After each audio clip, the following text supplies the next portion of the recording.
안녕하세요. 반갑습니다. 저는 한국기술교육대학교 NCS 기반 역량평가 강의를 담당하고 있는 한국기술교육대학교 대우교수 우혜정입니다. 한국직업능력심사평가원의 심사 및 승인을 거쳐 이루어지는 교육훈련 과정은 NCS를 중심으로 편성, 운영, 평가, 관리되고 있습니다.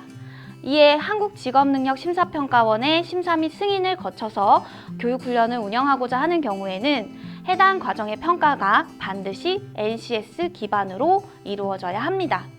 특히 140시간 이상의 장기 과정을 운영하시는 경우에는 NCS 기반 평가 계획서를 필수로 작성, 제출하셔야 하는데요. 따라서 현재의 직업훈련 시스템에서 인정받는 훈련교사가 되고 싶다라는 분들은 NCS 기반 역량평가 반드시 숙지해야 되는 내용이 될 것입니다. 두 번째는 교육훈련 공급자 관점에서 필요한 활동인데요. 교육훈련 공급자, 즉 훈련기관이나 교수자의 입장에서 평가는 다양한 의사결정을 돕는 활동이라고 할 수 있습니다. 평가의 가장 기본적인 목표는 교육훈련의 목표 달성 여부를 확인하는 것입니다. 따라서 대부분 평가라고 하면 단순히 훈련생의 성적을 결정하는 시험만을 떠올리는 경우가 많이 있습니다. 하지만 이러한 기능 외에도 평가는 훈련교사의 교수학습 방법, 교육 환경, 인사 고과, 훈련생 관리 등등 다양한 도움이 되는 정보를 수집하고 차기 교육훈련에 완료되는 포괄적인 활동을 포함합니다. 세 번째는 교육훈련의 수요자, 즉 훈련생의 관점에서 교육훈련 결과의 활용과 연계성이 높기 때문입니다. 훈련생 입장에서 NCS 기반의 교육훈련을 이수한 경우에 수료증, 이수증을 발급받게 되는데요. 이런 경우 훈련생은 이 수료증이나 이수증을 어떻게 활용할 수 있을까요?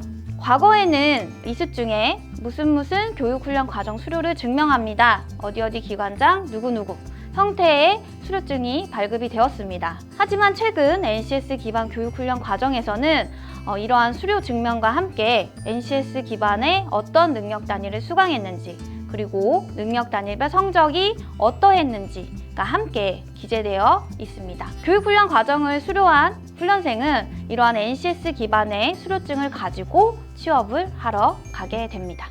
예를 들어서 소프트웨어 개발자를 채용한다 라는 공고를 확인해 보시면 해당 직무와 관련된 능력 단위들이 제시되어 있고 채용 전형에서는 이 해당 능력 단위와 관련된 교육훈련 경험, 일경험, 자격 취득 여부 이런 것들을 확인하게 됩니다.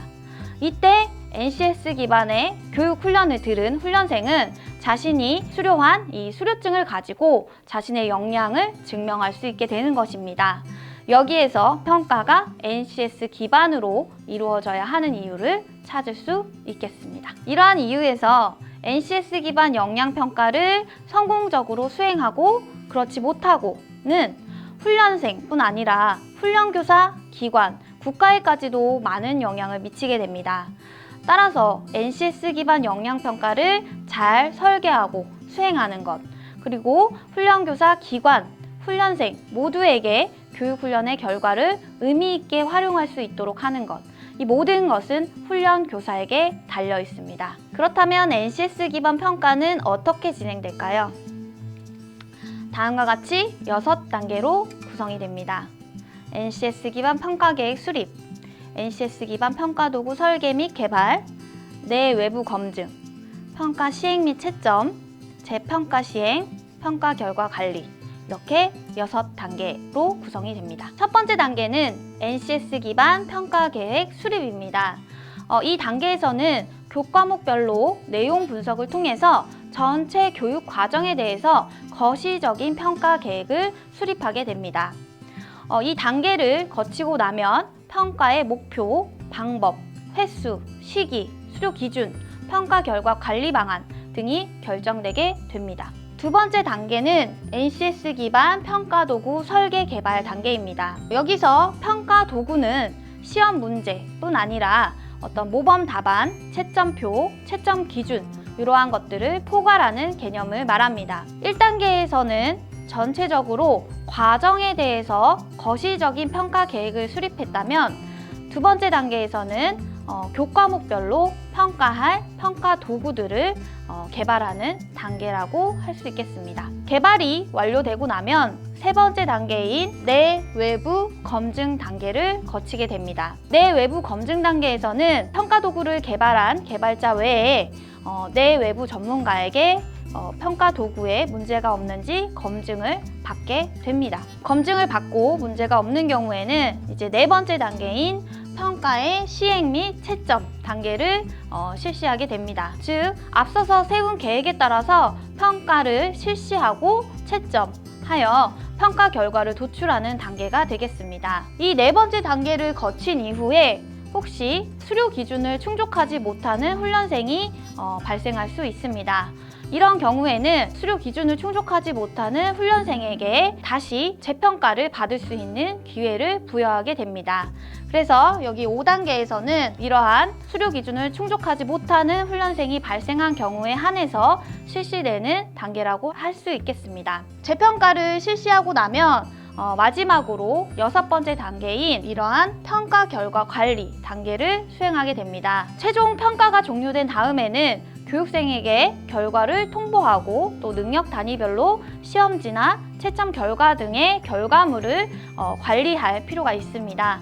또한 분석한 그런 정보들을 가지고 향후 훈련 과정에서 어떻게 개선할 것인가를 확인하고 환류하는 것까지를 포함하는 단계라고 할 수 있겠습니다. 이처럼 훈련교사로서 NCS 기반 역량평가를 성공적으로 수행할 수 있도록 본 교과에서는 크게 4가지 챕터를 다루고 있습니다. 첫 번째 챕터는 NCS 기반 평가의 이해로 이 NCS 기반 역량평가가 무엇인가부터 평가 방법 그리고 중요한 개념들에 대해서 다루고 있습니다. 두 번째, 세 번째, 네 번째 챕터는요. 첫 번째 챕터에서 공부하신 내용을 바탕으로 평가 계획을 수립하고 계획서를 작성하고 평가 도구를 설계 및 개발하는 실습 중심으로 진행됩니다. 실습 중에는 한 분 한 분 맞춤형으로 피드백을 제공을 하고 있습니다. 따라서 나 못 따라가는 거 아닐까 하는 걱정은 넣어두셔도 될 것 같습니다. 본 교육은 선생님들께서 스스로 NCS 기반 역량평가를 하실 수 있게 도움을 드리는 것을 목표로 합니다. 본 교육을 통해 NCS 기반 역량평가가 여러분에게 조금이나마 친근하게 다가갔기를 바랍니다. 한국기술교육대학교 능력개발교육원 우혜정이었습니다. 감사합니다.